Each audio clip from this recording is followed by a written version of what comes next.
Now, a 10 News Morning Original. New reporting first at 6. A month after 3 San Diego schools implemented later start times, some parents say that change isn't working. 10 News reporter Jared Aarons in the Live Center this morning. Jared, they are hoping the district can do something to help them. Yeah, even though the school schedules changed, parents say their schedules haven't. They still have to be at work early and drop their kids off on the way. They want the district to give kids a place to go before the bell. By the time the bell rings at the San Diego School for Creative and Performing Arts, Angel Miles Cataray has already been on campus for about an hour. I'm just sitting down on the benches, just waiting till they open the gates, or just waiting till any of my friends just come over and I could just talk to them. Angel's dad has to drop him off by 7:30 in order to get to work on time. He's not alone. When we went by the school at 7:40 Thursday, a couple dozen students were already waiting outside of locked gates. Some say they were dropped off as early as 7 a.m. Those gates don't open until 8. School begins at 8:35. And 11 times this year, school won't start until 9:50. It's just a shock that they didn't take consideration that the change of time would bring up the issue of, students not being able to get dropped off at 8 o'clock.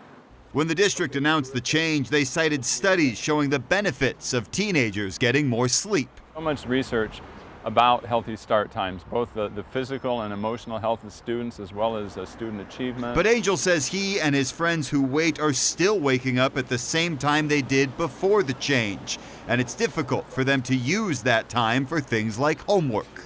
There's a lot of groups out there that are just sitting down and talking, and there's no table, so you always have to be bending your back over, and that can get uncomfortable.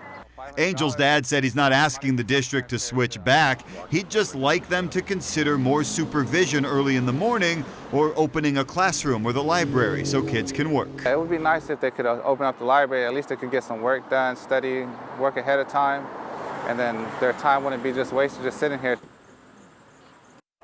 So we asked the district about this issue, and they sent us a statement saying San Diego Unified launched healthy start times at 3 schools this year to identify potential issues in advance of expanding the program to all high schools next year. And then about this specific school, they said students waiting left without supervision is a safety risk. The principal has been working with parents to help them identify solutions. Now, the state legislature passed a bill earlier this year. It's Senate Bill 328. It will require all schools, high schools, to have late start times by 2022.